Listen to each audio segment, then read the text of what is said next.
Donc, nous sommes le centre de formation, Julie et Nathalie, formation, et nous sommes spécialisés dans des formations en vente et en marketing. Donc, ce webinaire va porter sur vendre avec le storytelling.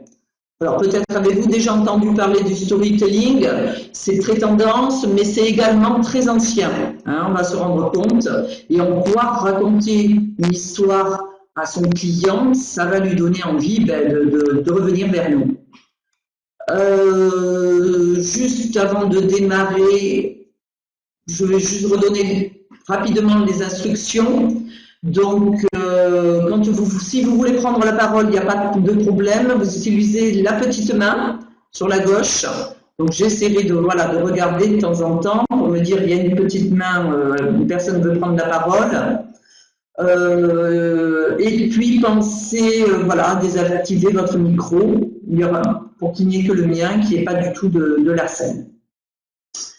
Nous allons donc consacrer ensuite 5 petites minutes à la fin du webinaire pour des questions éventuelles. Voilà, donc je vais démarrer, mais tout simplement, je vais démarrer ce webinaire par une histoire.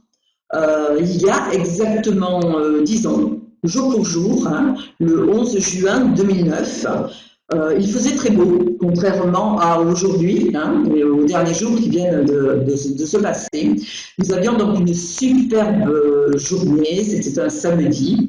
J'étais invitée chez des amis, donc en petite tenue, t-shirt, il faisait bien beau, le barbecue était prêt, il y avait des grillades, un petit apéro. Et à ce soir-là, donc, il y avait des gens que je ne connaissais pas, dont notamment Julie. J'ai donc rencontré Julie ce jour-là et nous sommes devenus amis. Nous avons discuté, toutes les deux, nous étions en reconversion, nous voulions fonder notre centre de formation et on s'est rendu compte que nous avions des expériences complémentaires hein, qui allaient nous permettre de créer éventuellement notre activité. Nous nous sommes revus le lendemain et le surlendemain et ainsi de suite et nous avons créé le centre de formation qui s'appelle donc, je vais vous le montrer, hop. Voilà, le centre de formation, Julie et Nathalie. Donc, il y a marqué « Leurs routes se sont croisées », un centre de formation spécialisé en vente et marketing est né. Donc voilà, ça fait 10 ans que nous travaillons ensemble et nous proposons donc beaucoup de formations en vente. Le storytelling, qu'est-ce que c'est? En fin de compte, je viens de vous raconter une petite histoire hein, pour vous raconter l'histoire de notre centre de formation. Ah, je commence juste à voir que soit je parle. Alors, très mauvaise réception du son. Je vais essayer de me rapprocher. Est-ce que c'est mieux? J'utilise le micro de mon ordinateur. Hein. Alors, est-ce que vous avez entendu ma petite histoire hein, qui vous racontait l'histoire de notre centre de formation que nous avons créé donc il y a 10 ans? Ah, alors le flux, j'ai essayé l'autre jour avec mon téléphone et même avec la 4G, je trouvais que c'était pas suffisant. Excuse-moi, je peux te couper une seconde aussi. Avoir le mieux Internet, alors pour vous dire. Hein. Bon, donc ça va être... Ah, pas entendu la petite histoire. Bon, allez Sylvie. Avant de te proposer le café virtuel, je répète donc la petite histoire. Donc il y a 10 ans, j'ai rencontré Julie chez des amis. C'était un samedi soir, il faisait beau, il y avait un barbecue et nous avons discuté et nous nous sommes rendus compte que toutes les deux, nous voulions nous reconvertir. et dans quoi? Dans la formation.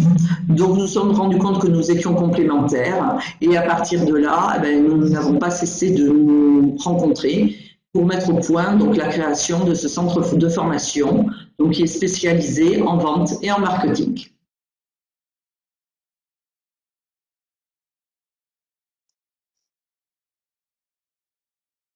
Bon, si ça a l'air d'aller mieux, je continue.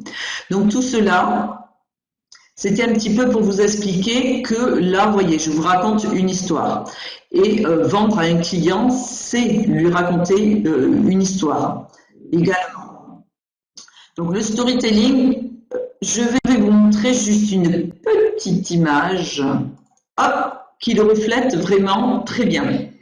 Voilà, pour moi, c'est quelqu'un qui va raconter quelque chose, donc on voit avec un petit nuage et un petit soleil, donc quelque chose qui va faire envie et qui le raconte, avec ses tripes, qui va le raconter à quelqu'un d'autre et qui va se trouver à l'écoute de l'autre, et qui va se dire, il se passe quelque chose, il va se passer quelque chose émotionnellement entre les deux personnes. Je voulais vous raconter juste une autre histoire. Tout ça pour vous dire qu'en fin de compte, le storytelling, ça crée de l'empathie, de l'émotion entre les personnes, ça attise l'intérêt. Quand vous racontez une histoire, les gens tendent l'oreille beaucoup plus à ce que vous êtes en train de dire. La personne s'identifie. Il y a un lien qui est vraiment différent. Je vais vous raconter donc une autre histoire qui va vous faire montrer que les histoires apportent différentes solutions. Donc c'est l'histoire de Scheherazade. Donc déjà il y a l'histoire du roi. Alors j'ai oublié son nom. C'est un sultan qui avait une épouse. Son épouse l'a trompé. Il a décidé donc de la faire décapiter. Et puis, chemin faisant, il lui fallait une autre épouse. Donc, il en choisit une autre et il décide que tous les soirs, le lendemain de la nuit de noces, il décapiterait sa nouvelle épouse. Comme cela, il ne serait plus jamais trompé de sa vie. Et il enchaîne comme ça des épouses. Il se marie le matin, le soir, c'est la nuit de noces, et le lendemain, la personne est décapitée. Donc Scheherazade en a vraiment marre et commence à dire, bon, moi je veux que ça s'arrête, il va falloir que ça s'arrête, j'ai une idée, je me porte volontaire, je veux être la future épouse. Le mariage se passe, la nuit de noces également, et Scheherazade raconte une histoire au sultan. Et ce qu'elle fait, c'est qu'elle ne lui raconte pas la fin.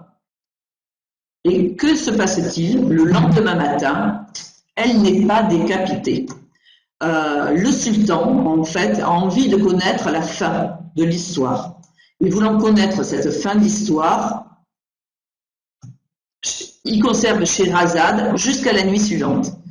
Nuit suivante, Scheherazade, qu'est-ce qu'elle fait? Elle raconte encore son histoire, et puis elle dérive sur une autre, et elle ne lui raconte pas la fin. Et donc, c'était juste, voilà, pour vous expliquer que Scheherazade, qu'est-ce qu'elle a fait? Qu'est-ce qu'elle a pratiqué? Elle a pratiqué tout ce qu'on appelle un petit peu la notion de suspense. C'est ce que la personne voulait raconter une histoire, mais cette personne, elle va vouloir en connaître la fin ou elle va vouloir revenir vers vous en tant que client. Et pourquoi? Parce que vous n'avez pas tout dévoilé. Donc, le storytelling, ça sert en partie, voilà, on le voit, à attiser l'empathie, faire jouer l'émotionnel chez la personne. Il y a également cette notion vraiment de suspense qui donne vraiment envie. Pour cela, je voulais vous donner également des exemples. On en connaît tous dans notre entourage, des exemples de publicité de storytelling. Ikea, ça vous dit quelque chose? Le jeune homme qui invite à danser, alors on le voit au téléphone, il est dans un appartement avec des amis, il invite une personne à danser, et comme il ne sait pas danser, on voit ses copains qui lui apprennent à danser. Donc pendant ce temps, Ikea met des petites étiquettes avec des prix sur le canapé, sur la table, sur tout ce qu'ils vendent. Et puis, à la fin de la publicité, qui est relativement longue, hein, on le voit sonner chez quelqu'un, une personne ouvre la porte et en fait, c'est sa grand-mère. Donc, c'est vrai qu'on est dans l'émotionnel parce qu'on est dans l'amour. Voilà, on est dans les sentiments et on s'attendait à avoir un sentiment voilà d'amour pour une jeune fille et on se retrouve en fin de compte ce jeune homme qui va amener danser sa grand-mère et c'est vrai que ça touche les gens. Donc attention dans ce style un petit peu de publicité, c'est de ne pas trop aussi s'attacher à l'histoire et d'oublier qui est la personne qui a fait la publicité. Hein. Donc là, on va voir Ikea, c'est connu. Donc on revient à Ikea. Il y a une autre publicité également très connue, c'est celle d'Intermarché. Vous voyez, il y a la musique de l'amour, l'amour de Mouloudji, et vous avez un jeune homme qui fait des courses. Il fait ses courses à Intermarché, il achète des choses pas très très bonnes. Et la caissière qui lui passe ses courses est une jeune fille très mignonne. Et quand elle voit ce qui passe sur le tapis, elle a l'air de dire bof bof, il mange pas très bien ce jeune homme. Voyant ça, il revient tous les jours, il achète du poisson, il apprend à cuisiner le poisson. Voilà, et donc on a cette petite histoire jusqu'à la fin où on le voit partir voilà, un peu plus tard avec la caissière. Donc c'est des publicités hein, assez longues, mais qui racontent une histoire et où il y a une notion d'amour. Je vais vous en montrer une autre. Alors, je ne vais pas vous dire de qui c'est, parce que je ne l'ai jamais vue passer à la télé, celle-là. Mais je l'ai trouvée hein, sur Internet et je la trouvais bien belle comme histoire. Donc, je vais cliquer, vous allez pouvoir accéder sur l'écran, vous allez avoir un accès sur YouTube. Il faudra cliquer, comme la dernière fois, sur accéder. Hein. Et donc ça va durer 3 minutes. Hein. À la fin des 3 minutes, vous reviendrez et puis vous cliquez sur la petite main si vous avez réussi à voir la vidéo. Et si vous n'avez pas réussi à la voir, mais vous mettez une petite main vers le bas. Hein. Voilà, donc je vous lance la publicité et on écoute ça pendant 3 minutes et on reviendra un petit peu sur cette publicité pour en parler ensemble. Allez, allez, j'y vais.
Je pense que vous avez tous pu voir la vidéo. Bon, du moins je l'espère. Est-ce que vous avez versé votre petite larme, hein, par rapport à l'histoire, qui est émouvante? Voilà, donc c'était pour vous montrer que voilà, c'était une très jolie publicité, hein, pour dire que la valise, il y avait un lien entre voilà, mais cette histoire, ce papa qu'il n'a pas trop vu et qui lui permet de refaire découvrir ce qu'il a vécu à travers cette valise, voilà, qui fait le lien avec le voyage. Qu'est-ce qu'apporte le voyage, hein, également. Donc voilà, il y a plein de questions, allez, on va dire philosophiques. Mais bon, on va pas s'y attarder, voilà. Le but, c'est de montrer également qu'il y a différents types de publicité, hein. Donc, on peut voir des vidéos. Je vous ai parlé, voilà, des pubs télé, donc je vous les ai pas remises parce que ça aurait pris trop de temps. Ikea, Intermarché. On a ces vidéos-là où c'est pas des vrais personnages, hein, c'est des personnages animés. On appelle ça aussi souvent le motion design, aussi, de faire, voilà, animer ces choses-là. Il y a également, alors on va voir qu'on peut utiliser aussi le storytelling pour de l'affichage publicitaire. Il y a une très belle publicité. Alors, moi je suis âgée, hein, donc dans les années 80, on avait Demain j'enlève le bas. Je ne sais pas si ça vous dit quelque chose. Bon, parce que j'ai préparé la photo pour vous la mettre. Alors, de nos jours, on dirait que c'est une publicité un petit peu sexiste. En fait, c'est un afficheur, hein, de panneaux publicitaires, hein, qui a fait une publicité à épisode. Et donc, le premier jour, il y avait une jeune fille qui disait « À telle date, ben, j'enlèverai le haut ». 2 jours plus tard, la même affiche apparaissait, donc les gens regardaient, avaient envie de venir voir, et elle disait « Demain, j'enlève le bas ». 2 jours après, j'enlève le bas. Et 2 jours après, elle a enlevé le bas. Donc voilà, c'était pour dire que, bon, là, c'est vrai que l'attrait, voilà, il y a l'utilisation de la femme et du corps de la femme, hein. Attendez, alors je vous montre, voilà, le petit truc, hein, qui date des années 80. Donc il y avait marqué donc, le 2 septembre, voilà, j'enlève le haut.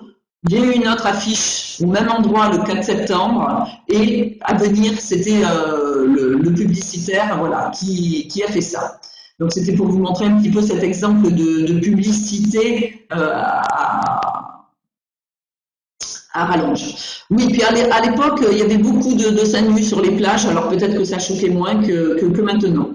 Donc c'est pour vous dire que voilà, on les retrouve en affichage, on les retrouve en vidéo, on peut l'avoir sur une pub à la télé, on peut faire des flyers qui racontent des histoires, on peut parler directement, hein, à des clients, on peut l'utiliser également sur des blogs sur lesquels on peut raconter son histoire, interviewer des gens, voilà, hein.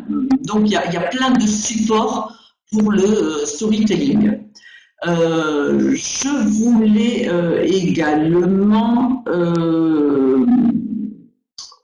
voir avec vous, il y a vraiment à peu près 7 types d'histoires que l'on raconte en storytelling. Excusez-moi. Storytelling, j'y arrive. Donc, je vous ai mis les 7 jours de la semaine et on va énumérer un petit peu ces 7 types d'histoires en fonction des 7 jours de la semaine. Voilà, donc on va démarrer par le lundi. Lundi au soleil. Le lundi, c'est le jour de la lune.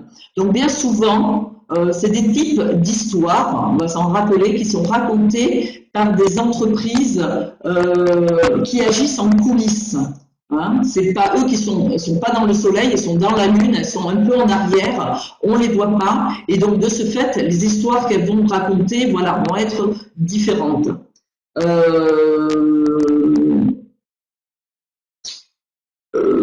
Oui, alors petit exemple, ce type d'entreprise met en valeur souvent plus son client qu'elle-même, parce qu'on ne la connaît pas, hein. Donc le héros souvent de ces histoires, ça va pas être elle en tant qu'entreprise, mais ça va être son client.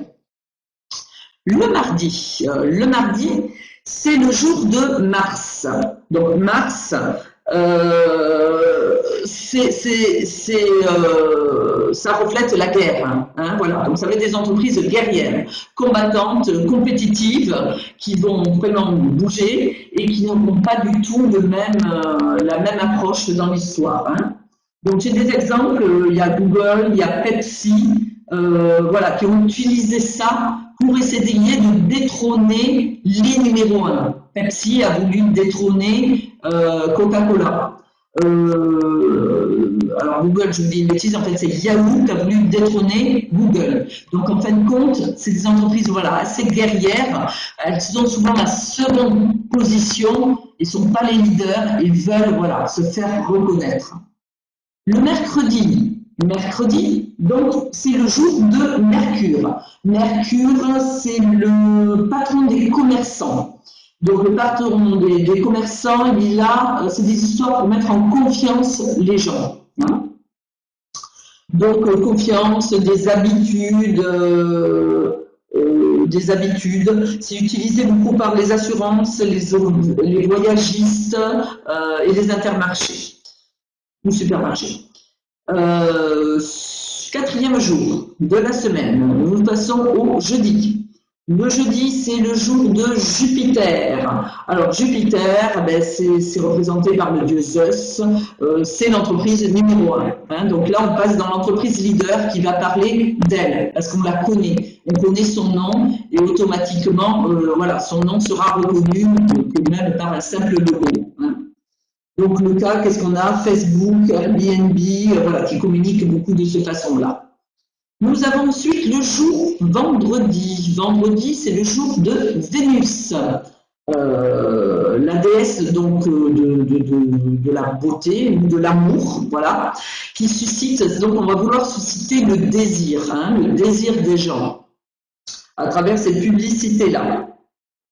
Donc c'est souvent dans le monde de la mode, des cosmétiques, des parfums. Hein, on voit, voilà, c'est quelque chose de très joli qui donne envie aux gens.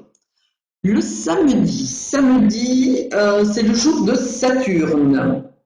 Alors, c'est des gens qui sont... il n'y a pas de tabou. Hein, c'est des gens qui se permettent, on peut tout faire. Tout faire. Donc, souvent, c'est décalé un petit peu. On retrouve un petit peu des choses très décalées, de sexe, d'alcool, de jeux, toutes ces choses-là. Oui, donc pour vous expliquer, oui, il y a Benetton hein, qui fait des publicités dans le style samedi, vraiment très déjanté. Hein. Mais pourquoi? Parce qu'on les connaît également, hein, leur nom. Et pour finir, eh ben, nous avons le dimanche. Dimanche, c'est le jour du soleil. Hein. Donc le soleil, ça va refléter le partage de ses connaissances. Hein. L'entreprise qui va être s'assimiler à un jour de dimanche, de soleil, va faire partager ses connaissances à tout le monde. Donc souvent, c'est des entreprises qui sont dans le domaine de la formation, de l'enseignement. Voilà. Donc je trouvais ludique de vous présenter un petit peu avec ces 7 jours de la semaine, un petit peu les 7 types d'histoires que l'on va rencontrer. Donc Julie et Nathalie Formation, nous faisons également des formations sur la scénarisation, hein, comment mettre en scène tous ces storytelling. Donc ce webinaire, hein, voilà, on a une durée très courte pour vous expliquer voilà, très rapidement le storytelling, mais nous avons une formation beaucoup plus longue à ce sujet. Je vous avais promis un petit café virtuel, voilà. Donc avant de passer aux questions, je vous offre un petit café. Sylvie l'attendait impatiemment. Alors, des questions, comme j'en ai pas, j'en ai inventé. Alors, j'ai eu des questions qui m'ont demandé en quoi consiste votre formation sur le storytelling. Donc, c'est une formation qui dure sur 3 jours. Nous avons une première journée où nous reprenons tout ce qu'est le storytelling, hein, les différentes techniques. Il y a ensuite une journée où c'est un travail collaboratif, hein, de groupe entre 2 et 3 personnes pour créer son petit storytelling, excusez-moi, précisément. Et pour finir, il y a une troisième journée en présentiel où tout le monde présente sa petite histoire, présente les difficultés qu'elle a eues pour la réaliser. Et voilà, et on fait le point là-dessus. J'ai eu également une autre question concernant les coûts des formations. Donc cela, je vous en parlerai voilà, hein, en privé pour les personnes qui voudront bien me laisser leurs coordonnées. Voilà, parce que ça dépend en fonction du type de financement que vous allez obtenir. Hein. Si c'est votre entreprise qui le paie ou si c'est vous personnellement CPF autonome, ce ne sera pas le même montant de formation.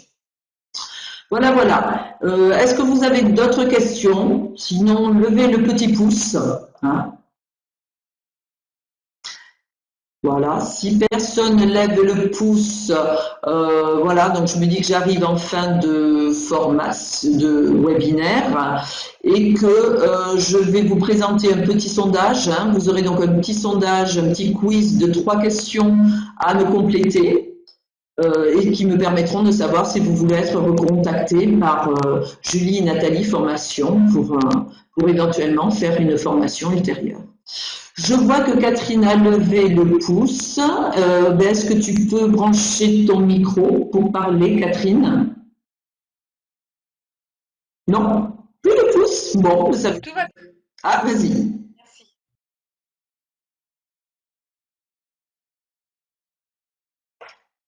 Je t'entends plus, Catherine. C'est bon?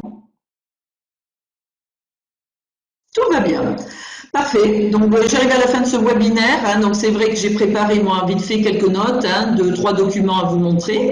Je ne pensais pas tenir une demi-heure, mais vous voyez, j'y arrive. Hein. Donc, je vous envoie le petit quiz, le petit sondage, et on se retrouve après.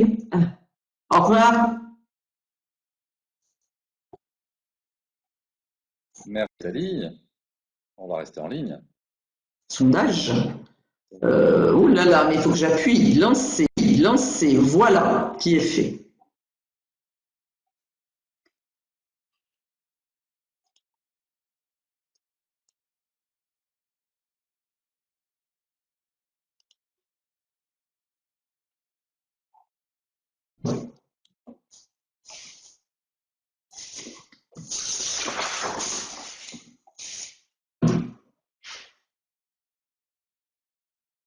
Sept participants de questions. Je crois que j'en avais 3.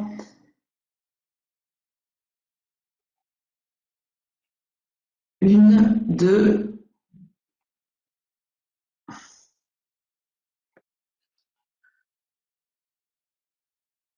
Ah, en fait, j'avais 2 questions. Je crois que j'ai fait mon questionnaire il y a très longtemps. Bon, parfait. Je vous remercie.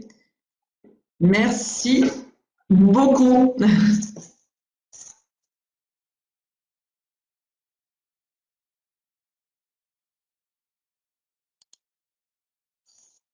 Juste une petite question. Ça a été difficile avec le son, hein, je pense, pour suivre pour certains. Ah, pas d'accès à la question 2. La question 2, Sylvie, c'était pour savoir si tu voulais être recontacté par le centre de formation.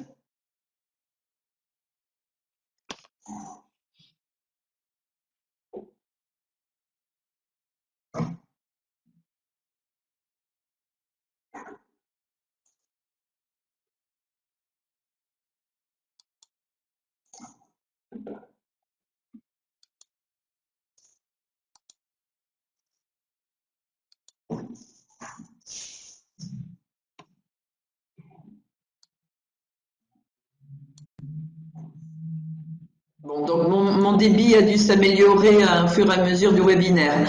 Oui, donc pour moi, c'est vraiment quelque chose, oui, de me rendre compte que il faut que j'ai le casque adapté pour le son et que voilà, hein, je me trouve dans un endroit où j'ai un très bon débit. Parce que voilà, faire un webinaire, personne ne comprend rien, c'est pas du tout évident. Oui. Alors, on va prendre effectivement un peu de temps pour Pour débriefer. débriefer. Est-ce que éventuellement on peut demander aux participants de réactiver leur webcam, voir si ça tient mieux que tout à l'heure? Voilà.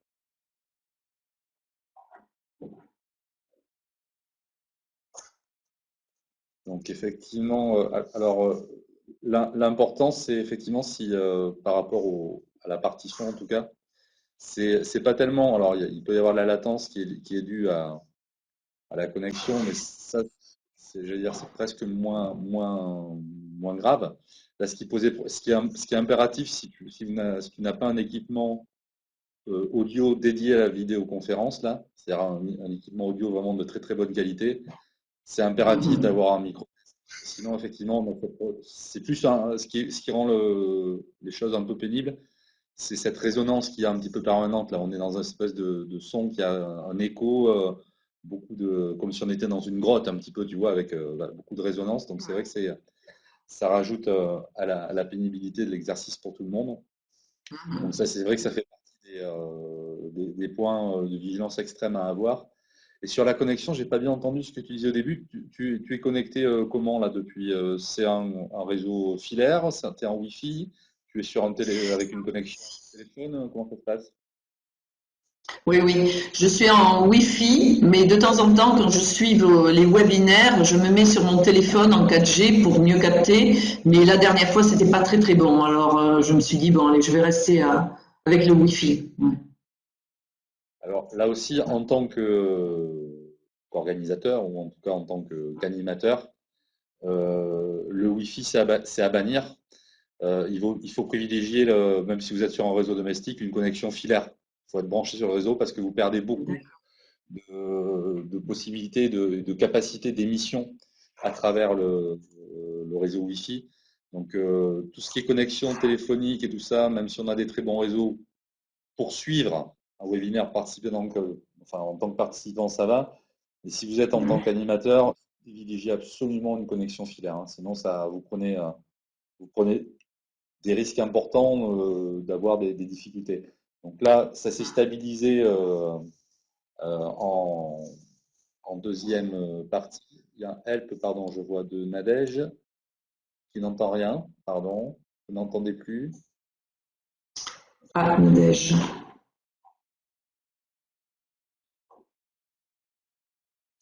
C'est revenu, Jean-Louis, mais j'ai pas du tout entendu ton débrief initial en fait. Mais je pense que tu disais qu'il était important d'avoir un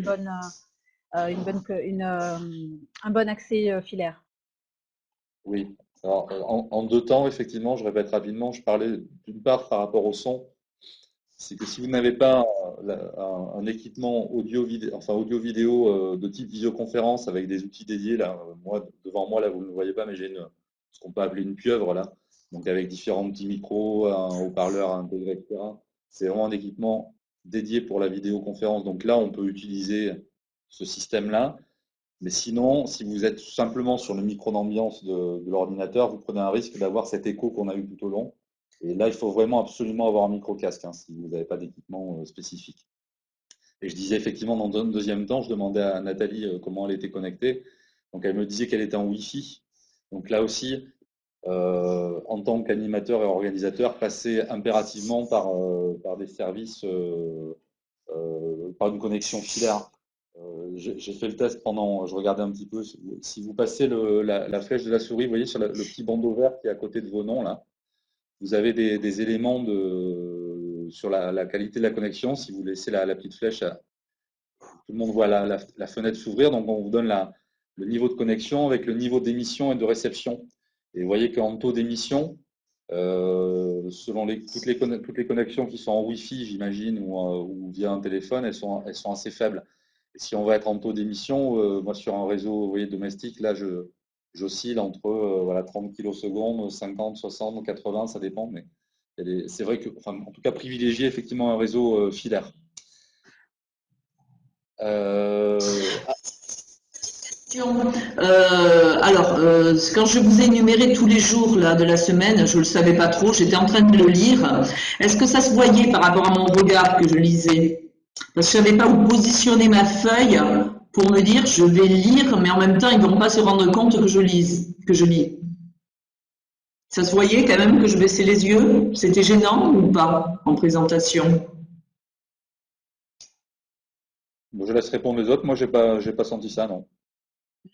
Ça m'a gêné, bon, parce que j'essayais justement de pas trop regarder, bon, c'était pas, voilà. vous gênez pas trop là-dessus. Ok. Bon, la difficulté pour toi était effectivement que tu étais seul. Donc c'est vrai que ça rajoute de la difficulté. Je ne sais pas, peut-être que les participants ont un communiqué à apporter, un petit retour à te faire. La vidéo est pixelisée, je ne voyais pas bien personnellement. D'accord. Ouais, c'est du YouTube. Alors, je sais qu'on peut extraire des YouTube. J'ai pas eu le temps vraiment de regarder, mais je crois qu'on peut extraire pour avoir juste une simple vidéo et ça aurait été peut-être de meilleure qualité. Vous auriez vu sans qu'on ait à se connecter sur Internet. Parce que je pense qu'en fait, vous voyez la vidéo par rapport à mon débit à moi, qui est peut-être pas bon. Je sais pas si c'est par rapport au vôtre. J'avoue, techniquement, je sais pas trop. D'accord. Tu vois les réponses dans le chat. Je pense que ce qui était évoqué, c'est C'est difficile hein, quand on anime à regarder, de se dire hop, il y a des doigts qui se lèvent, on voit pas toutes les caméras, on voit pas les gens et regarder ce qui se dit. Ouais. Et puis suivre son fil et se dire hop, je vais ouvrir tel document, tel document. Pendant une petite question, pendant la vidéo, qu'est-ce que vous voyez vous que la vidéo ou on me voyait à moi dans la caméra, dans votre écran?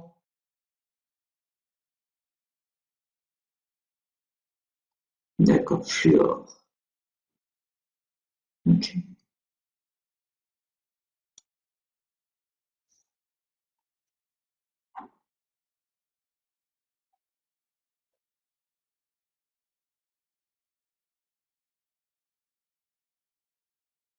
En plus.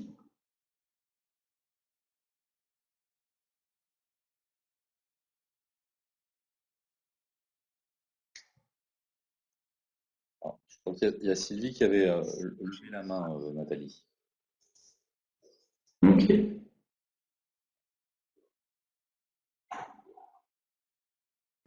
Oui, Nathalie? Oui. Est-ce que tu m'entends, Nathalie? Oui? Oui, au moment où j'avais levé la main, donc c'était quand tu étais en plein doute par rapport à la connexion. J'ai eu du mal, moi, à rentrer, mais c'était certainement lié à mon réseau domestique. Mais dans la deuxième partie, c'était tout à fait fluide. Et on entendait, on a très bien compris. Et sur la partie des 7 jours de la semaine, moi, j'ai beaucoup aimé. Voilà. Donc, et la vidéo était très nette. Par contre, on entendait ton micro. Voilà. C'était pour répondre à toutes tes questions pour éviter de lire. Voilà. En tout cas, bravo parce que tu étais toute seule. Couper mon micro et je l'ai pas fait pendant la vidéo. Ouais, ouais. Merci, ouais.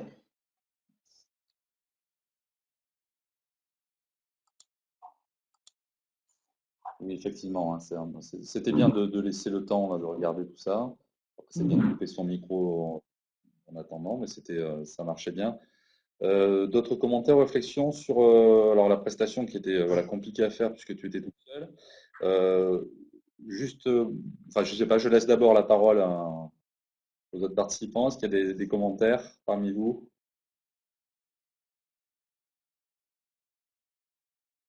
Non, personne ne lève la main. Alors, vous êtes juste à la marge. Moi, je ferai deux petits commentaires sur la patience, ou en tout cas le rythme. Tu vois, par moment de vouloir, alors c'est peut-être par peur du vide et envie d'enchaîner rapidement, mais il y a eu à des moments où tu disais, tiens, est-ce que tout le monde peut lever le pouce et tu attendais pas forcément que les pouces se soient levés et que tu enchaînais sur autre chose ou poser des questions. Non, il n'y a pas de questions. Donc moi, j'en ai. Il faut aussi se laisser un petit peu le temps. Dans ces moments-là, on sait qu'il y a un délai de latence. Il faut un temps pour que les gens réagissent. Donc, il faut arriver aussi parfois à faire retomber. On avait parlé des problématiques de rythme. Il faut que tout s'enchaîne normalement, mais c'est vrai aussi qu'il faut, quand on sollicite les participants, quand on sollicite une interaction, il faut laisser aussi un peu de temps, de manière à ce que les gens se saisissent de ce temps-là. Donc, un petit point de vigilance là-dessus. Et après, alors, est-ce que c'était un choix délibéré ou c'était un oubli ou de ne pas avoir présenté. Tu sais, donc tu as pu rentrer directement dans l'histoire de votre rencontre. Et après, donc l'objet du webinaire était dans l'invitation. Le fait que ce soit structuré avec des questions à la fin, etc. Voilà. Est-ce que c'était un choix déterminé dans la structuration de ne pas avoir abordé le plan ou l'organisation du webinaire?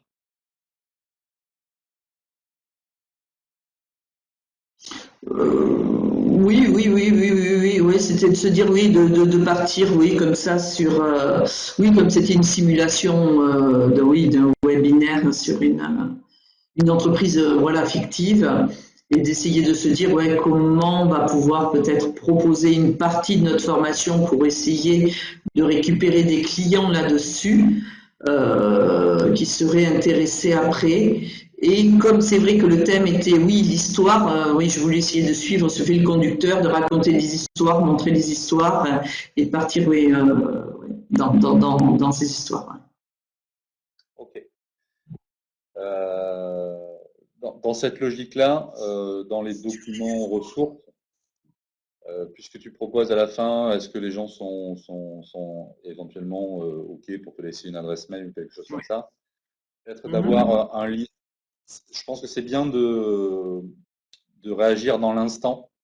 C'est-à-dire que si les gens sont OK pour te laisser une adresse, d'avoir une proposition de les recueillir tout de suite, parce que tu risques de perdre des gens après les gens, ils sont prêts à la donner sur l'instant même, et après, s'il faut qu'ils refassent une démarche 2-3 jours après, ils sont peut-être moins enclins à la réaliser. Donc, dans cette démarche-là, c'est bien d'avoir prévu un lien vers un formulaire en ligne ou quelque chose comme ça pour directement le proposer et récupérer directement les éléments que tu souhaites quant à ton public captif, entre guillemets, directement sous la main. Donc, c'est dans les documents ressources. Je les avais déjà, je pensais que je les avais déjà, mais on les a pas forcément puisqu'on les a invités au webinaire. Alors oui, ça dépend comment ils se sont inscrits. Effectivement, oui, tu as raison aussi. Tu as raison aussi. Oui, peut-être, oui, le type de webinaire, sur lequel on diffuse. On diffuse.